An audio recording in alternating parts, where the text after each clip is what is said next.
Victoria. Victoria, buenas tardes. Muy buenas tardes. Qué lindo verlos, Valentín y Lucía. ¿Cómo están? Del Muy mismo bien. modo. ¿Te gustó la casa? Me encanta la casa, me encanta la dupla. Un placer será entonces pasarnos la posta todos los mediodías. Por supuesto que sí. ¿Por qué temas van a ir Más que mediodía. incursionando? Mirá, como tenemos un programa más breve por los finales de la Sub-20, del Mundial Sub-20, vamos a dedicarle este capítulo a la campaña electoral. Nos está visitando el senador Luis Lacalle Pou. Muy Buenísimo. bien. Bueno, que buena pasen tarde. muy bien, ¿eh? Gracias igualmente. Vamos a aprovechar entonces, eso sí, buenas tardes para todos en casa. ¿Quién gana la interna blanca? Para ustedes, panelistas. ¿Será el futuro presidente del Uruguay? ¿Qué pensás, Elba? Bueno, pienso que esta es una elección muy difícil y que la gente no toma conciencia de que como la interna no es obligatoria y pueden no ir a votar, de verdad se está jugando el próximo presidente en las internas este entonces, año. Se está ¿es un jugando sí? el próximo presidente. Bien. No sé si es así, pero digo... hay que ¿Le repito saber- la pregunta, Andrea Sí, Olier? claro que me ¿Vero? entendí la pregunta, pero no me atrevo porque no soy tan especialista como para pensar eso. Sí hago un llamado a la reflexión a los uruguayos que por no ser una elección obligatoria, vayan a votar. Bien, Vero. Tiene muchas posibilidades, pero también esas posibilidades dependen de quién sea el que gana la interna blanca. Entonces Bien. creo que se juegan muchas cosas. ¿Alfredo? Lacalle gana la interna blanca y va a competir en el balotaje con Martínez. Y ahí veremos los ¿Y pingos. quién gana ese balotaje? El candidato de la oposición. Bien. ¿Quién es? ¿Vir? ¿El que gane la interna blanca?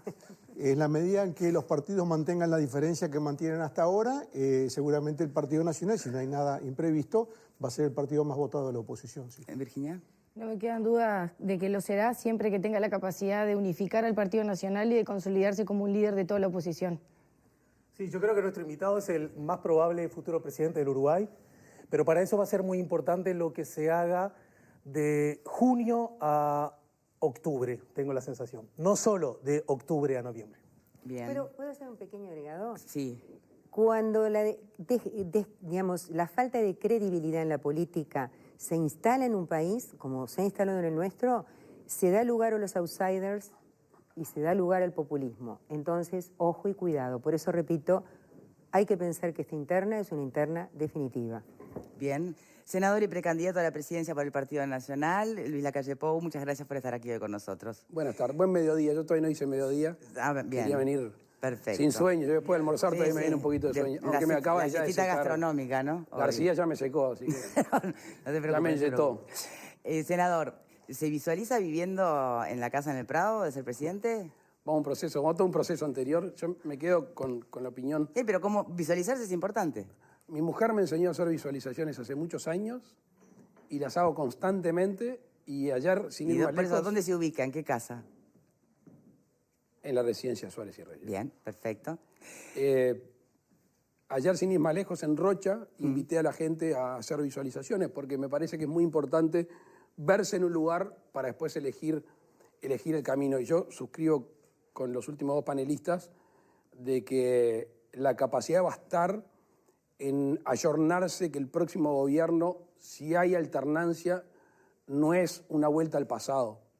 Bien. No es coalición entre los partidos fundacionales. Esto es algo totalmente nuevo. Es un compromiso con el país de 4 o 5 partidos. Lo que requiere, primero, de una campaña de mucha coincidencia, lo decía Alejandro, desde junio. Yo ya estoy avisando a mi elenco político que si me toca ser elegido, le va a llamar la atención que va a ser una campaña de coincidencias. Voy a buscar coincidencias en los programas de gobierno de los Colorados, de los independientes, del Partido de la Gente. ¿Hay del Cabildo algún Abierto. candidato o algún partido que quede por fuera de esas eventuales coaliciones o coincidencias? Pensar que el Frente Amplio puede quedar creo que sería muy, muy soñador, porque debería acompañar un presupuesto, debería acompañar las grandes líneas, debería acompañar una mayoría parlamentaria e integrar el Poder Ejecutivo. Lo políticamente correcto sería que yo diga, sí, vamos todos. Lo que seguramente pase es que la alternancia, el Frente Amplio como partido político, con coalición de partidos políticos, veo muy difícil que integre un Poder Ejecutivo. Sin perjuicio de eso, yo creo que hay algunos técnicos, no políticos, algunos técnicos que son de designación política en algunos ámbitos, sobre todo en los ámbitos de la informática y capaz que la investigación, que han hecho un buen papel, y a mí me parece que los que hacen las cosas bien, si tienen todavía para seguir, si son capaces de seguir adelante una política, yo los... ¿Aventuraría algún nombre de esos técnicos? No, porque son gente que es del Frente Amplio y me parece meterme en nido ajeno a señalarlos. Bien. Pasó también con el Frente, que dejó técnicos que eran tanto blancos como colorados, que eran buenos técnicos, y pasó también. Y me parece saludable. Es que el Me parece saludable en un país. El Uruguay no puede tener cada 5 años procesos refundacionales. Hay obvio. una frase que me quedó grabada del presidente Vázquez, que no me gusta, no la comparto, que fue aquella famosa de hacer temblar las raíces de los árboles. Yo creo que al revés, Uruguay es una gran nación porque es consciente de sus raíces. Y la construcción del Uruguay es una construcción que ya está tan mezclada entre vallistas, herreristas, wilsonistas, sereñistas y todos los istas que uno puede imaginarse, que hay una construcción virtuosa. Después está la coyuntura defectuosa, que es la que uno tiene que sacar. Ahora, senador, justamente en esa línea de pensamiento, cuando gana el Frente Amplio de las elecciones, 2004, 2005, en realidad siempre se había venido jugando desde entonces el oficialismo, ¿no? Los partidos tradicionales, blanco y colorado, el gran cuco de lo que iba a significar que ganara la izquierda en nuestro país. De hecho, ese gran cuco tampoco se instaló con la flagrancia como hoy se pretende desde el oficialismo avisar del gran cuco que supondría la restauración de los partidos blancos o colorados. ¿Cómo se sanea? ¿Eso es una construcción? ¿Eso es un silogismo falso? ¿Es una falacia? ¿Qué es? ¿O son herramientas válidas en una contienda electoral? Dividir para reinar es más viejo que el agujero al mate. Y la campaña por reacción que muchos practican, a veces surge efecto. Surte efecto. Yo no recuerdo en el 2004 una campaña de cucos. Capaz que si vamos 10 años para atrás, quizás sí. Bueno, es que el 2004 era un año que era para quedarse callado, ¿no? El Veníamos del 2002, o sea, yo no daba mucho para hacer... Yo dije hace un tiempo algo que molestó a algunos compañeros, pero no fue con esa intención. Cuando estábamos discutiendo si los pueblos se equivocan o no, yo creo que los pueblos no se equivocan.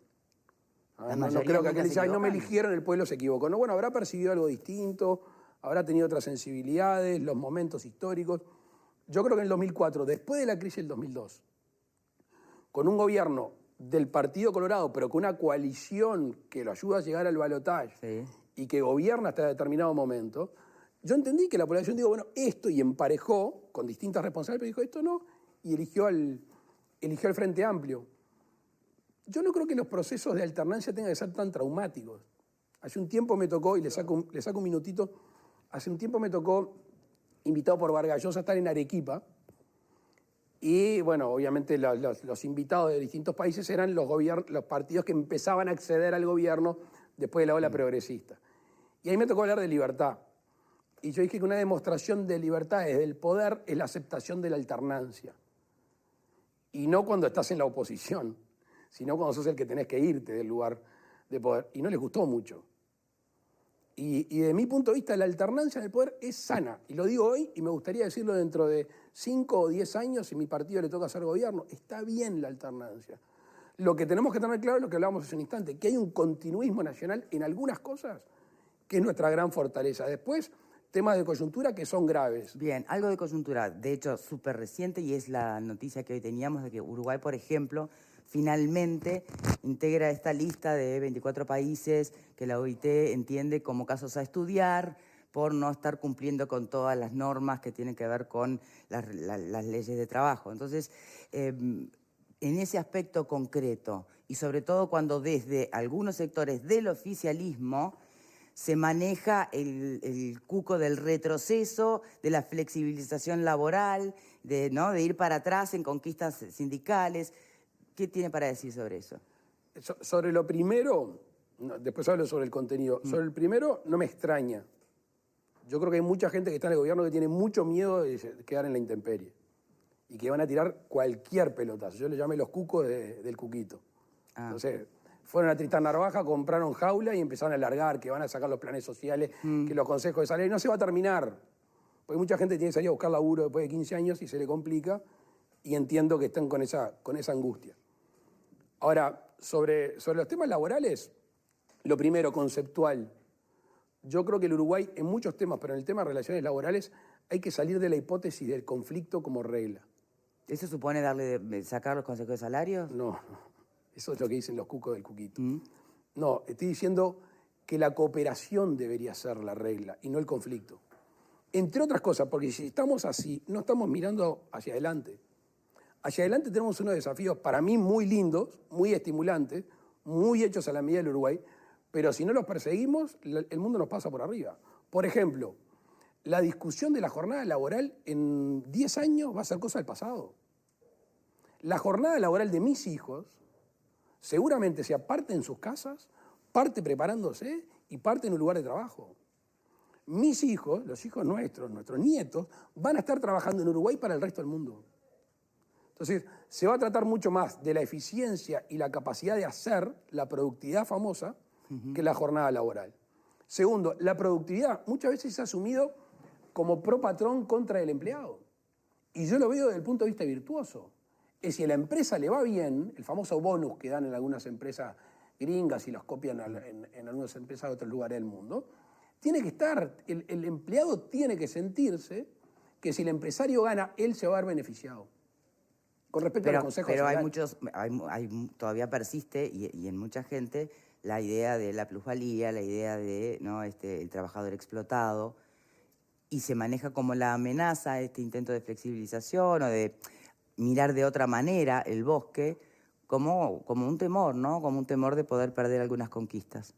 Sí, yo creo que hay un manejo irresponsable de muchos dirigentes políticos que hacen de esa sensibilidad o de ese temor, buscan generar realmente de nuevo lo que veníamos hablando.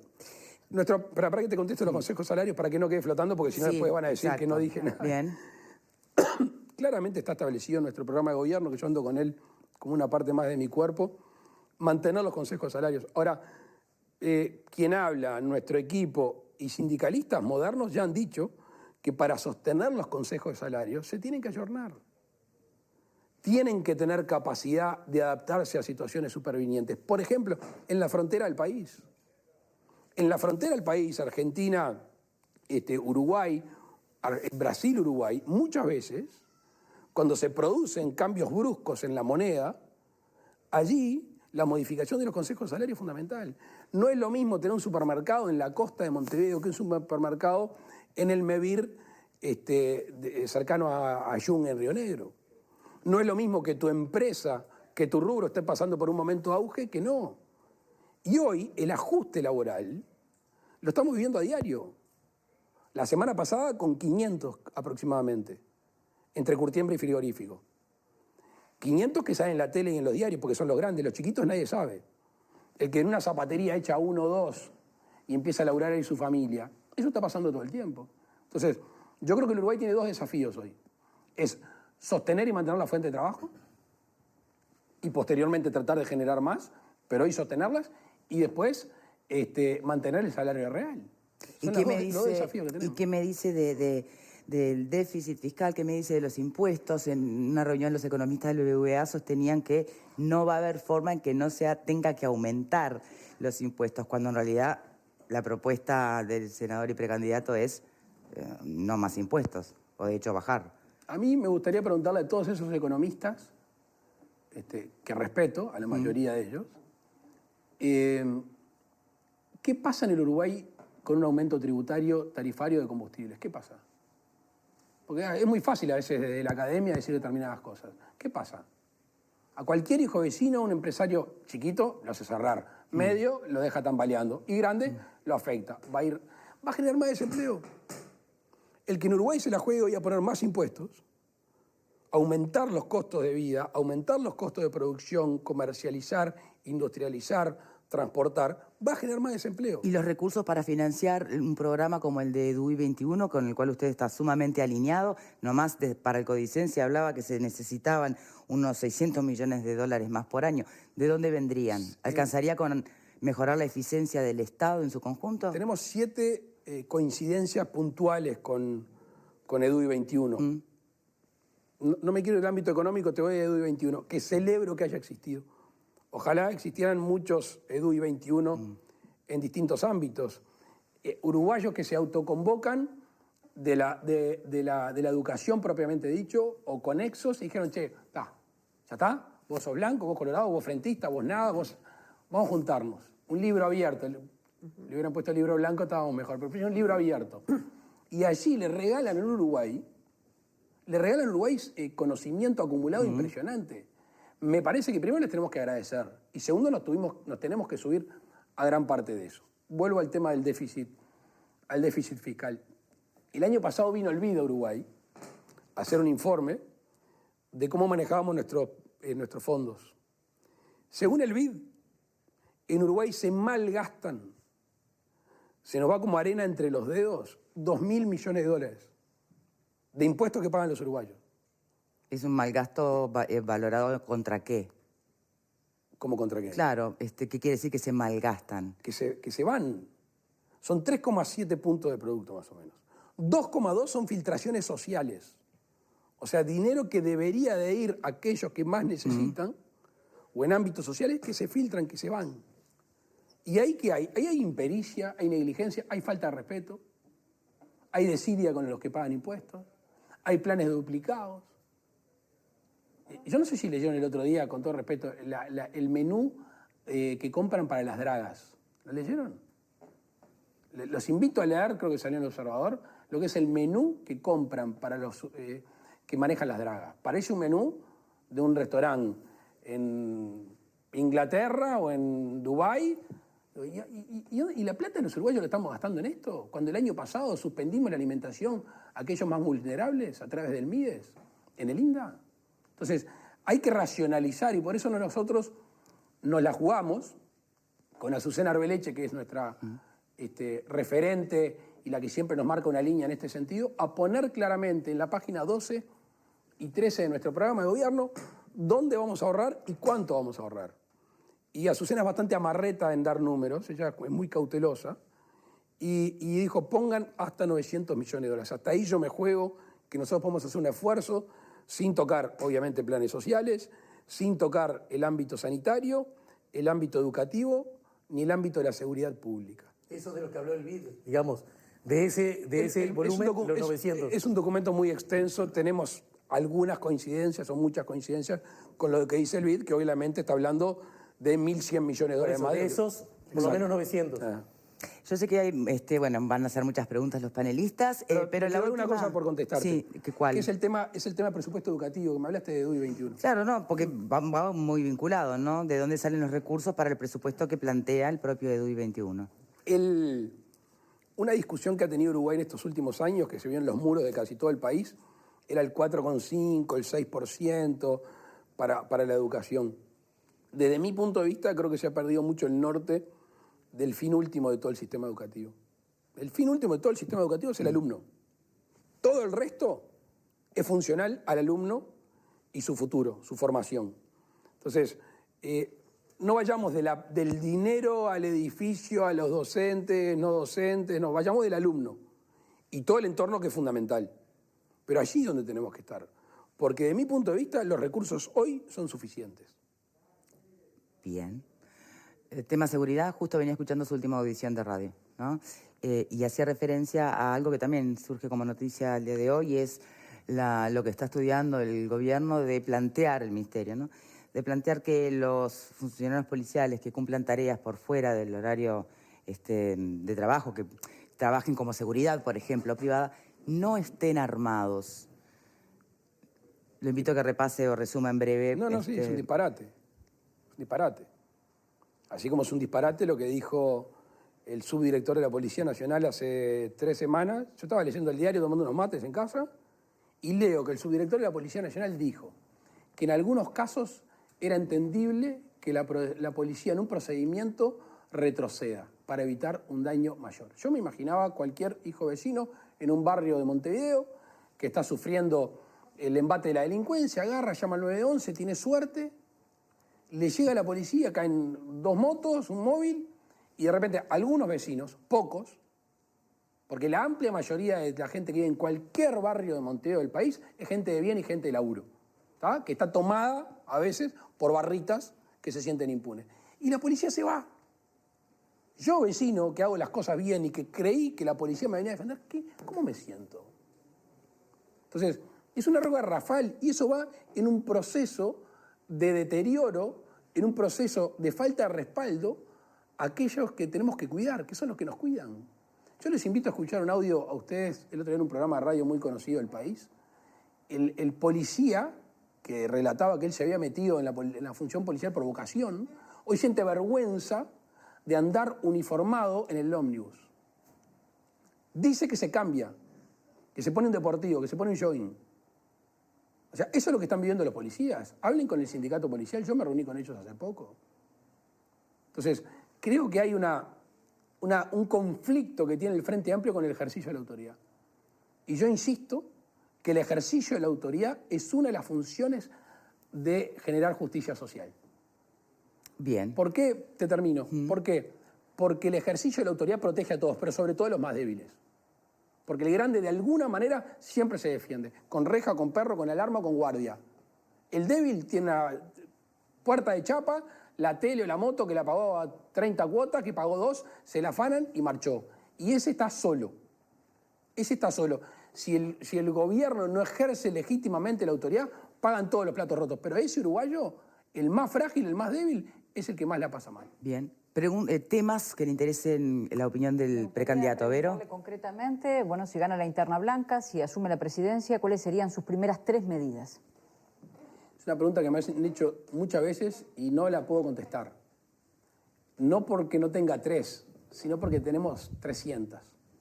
¿Les puedo sacar un minuto? Usted cuando esté aburriendo me cortan.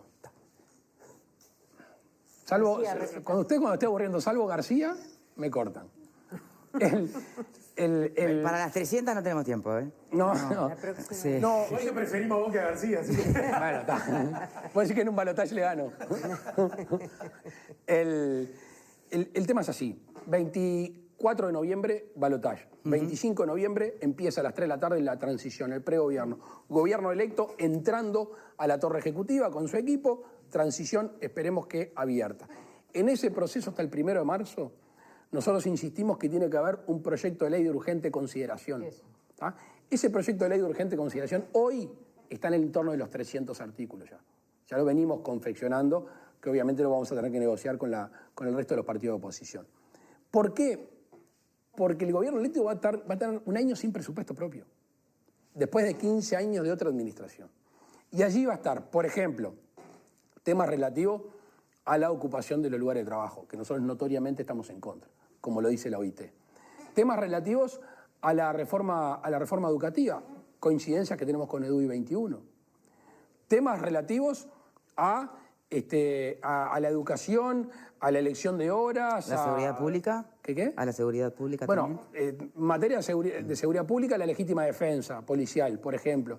Y te podría seguir con un número de cosas que es un abanico de medidas que tienen que impactar en distintos ámbitos del país. Notoriamente hay 2 o 3 que nosotros son de mediano y largo plazo, pero es el tema habitacional. Hoy tenemos 190.000 uruguayos viviendo en asentamiento. Hoy tenemos casi 2.000 uruguayos viviendo en la calle, que eso es una vergüenza nacional, vergüenza nacional. Yo ya me reuní con un grupo de chiquilines esos que te iluminan la vida, que se dedican a eso, a dar de comer de noche, pero aparte trajeron un proyecto para tratar de darle una contención no solo alimenticia, sino mucho más abarcativa y humana para terminar con ese flagelo. 5.000 uruguayos viviendo de la basura. Allí tenemos que hacer una... Pero eso no pueden esperar proyectos de ley y demás, ¿no? O sea, ¿qué medidas inmediatas hay para ellos? En algunas cosas son materia legal, otras, lamentablemente, son materia presupuestal, y la gran mayoría, y yo estoy de acuerdo contigo, son actitudes de gobierno. El abordaje termina siendo un abordaje humano. Bien. Ni siquiera termina siendo un abordaje jurídico, es un tema actitudinal. Yo lo de las cosas que más critico a este gobierno, ¿sabes qué es? Que tiró la toalla. Que tiró la toalla. Y nuestra predisposición es no dar un uruguayo por perdido. Después capaz que alguno perdemos, pero a priori no dar un uruguayo por perdido. Alfredo, ¿algún tema que te gustaría que... Campaña electoral, candidato? no vamos a poner la carreta delante de los bueyes, vamos a ver qué pasa. Bien. ¿No extrañás la ley de definición de partidos políticos en esta campaña electoral? Lo otro, campaña limpia, implica, entre otras cosas, que no se digan cuestiones como dijo tu correligionario Delgado, de que el Frente Amplio prácticamente es una cuestión antidemocrática con los medios, por la ley de medios famosa. ¿Tá? Vos tuviste lío con 2 diarios hace poco porque dijeron cosas sobre vos que no eran ciertas y lo aclaraste. La campaña tiene que mantenerse en términos de democráticos, de decir las cosas como son y no tirar bolazos. Lo primero, financiamiento de los partidos políticos. Yo estoy de acuerdo que haya una ley. Lo que sí yo digo, y lo he dicho en todos lados, lo he dicho en el Parlamento, públicamente, yo no me puedo autofinanciar. ¿Ah? Si yo no recibo aportes, parte del Estado y parte del privado, yo no puedo ser candidato a presidente. Lo que pasa es que hay una cabeza de cola de paja, Alfredo, que creen, y algunos políticos lo han dicho, cosa que me da mucha lástima, es que si un privado a mí me ayuda, yo después le voy a ser funcional. Bueno, ¿sería una novedad? Bueno, Senador. la verdad que lamento que me digas eso. No por usted, pero digo, en la historia del mundo, ¿sería novedoso? No, lamento, yo creo que es la excepción, Victoria. No legislemos la vida por la patología. Yo sigo creyendo que el ser humano es bueno hasta que me muestren lo contrario. ¿Tá? Y entonces lo que deberíamos hacer es una ley que si mañana Graciano quiere colaborar con mi campaña, que diga, yo quiero colaborar con la campaña de Luis, en tanto dinero, y yo digo, colaboró conmigo Graciano. Y quedará demostrado después, si Graciano se presenta a una licitación, un llamado, y era el peor, y yo lo favorecí, bueno, mirá. Ahora, por donde simplemente pensando en cómo se ha puesto especial énfasis en querer, por ejemplo, investigar los negocios del gobierno del Frente Amplio con Venezuela. Tienen más lejos. Pero eso no tiene nada que ver con el financiamiento de la campaña. No, pero sí con afiliaciones ideológicas y políticas. Bueno, pero nosotros hicimos una denuncia penal por eso. No, por eso digo, no sería pero la suspicacia, es más vieja que la historia. Claro, pero ¿sabes lo que pasa? ¿Sabes lo que pasa? Lo importante es que lo que pasa dentro de un cuarto se pueda contar afuera del cuarto. Cuando lo que pasa dentro de un cuarto es un secretismo, es complicado. Bien. No, pero la verdad que me quedó la Alfredo, discúlpame, sí. me quedó la de Alfredo. La campaña sucia. 2 temas. El tema de la campaña sucia es asqueante, ¿no? No porque haga un daño a algún candidato, yo no creo que haga daño a algún candidato, yo creo que la fórmula que trajeron del resto de Latinoamérica, al resto del mundo, no se dieron cuenta que venían de otro país.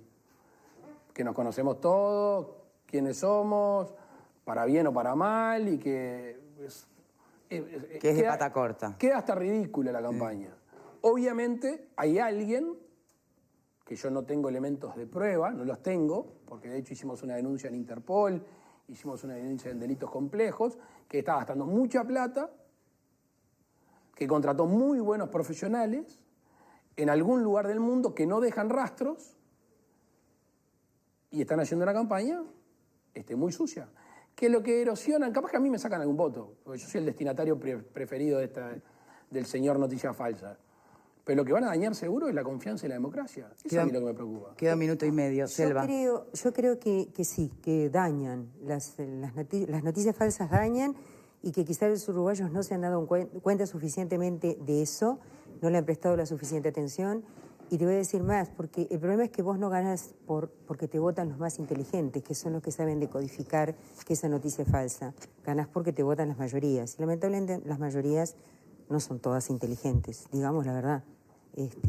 Mi pregunta venía por otro lado y te lo va a preguntar una persona que hizo énfasis en una toma de decisión por esto.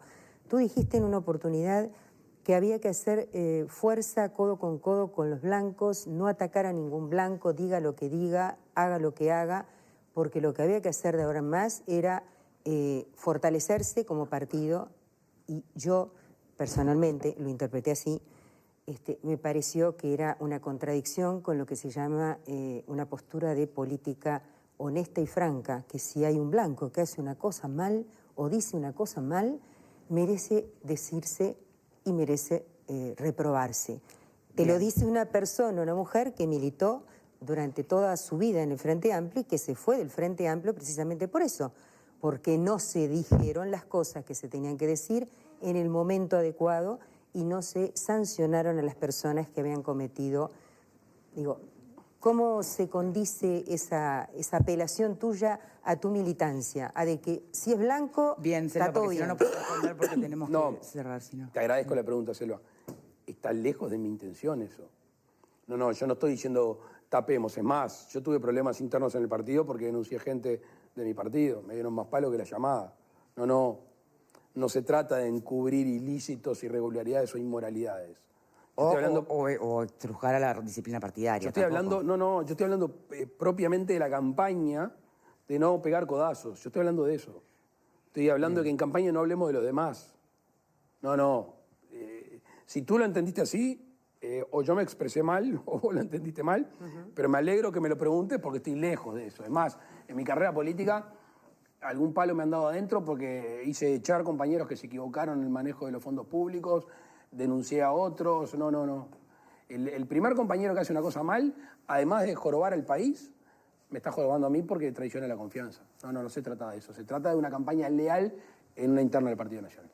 Senador y precandidato, ha sido un placer tenerlo con nosotros hoy. Esto es apenas un principio, todavía queda un camino largo por recorrer, donde seguramente tengamos más ocasiones de seguir conversando con usted y con los demás precandidatos. Hacemos una pausa, de verdad, muchas gracias por haber venido.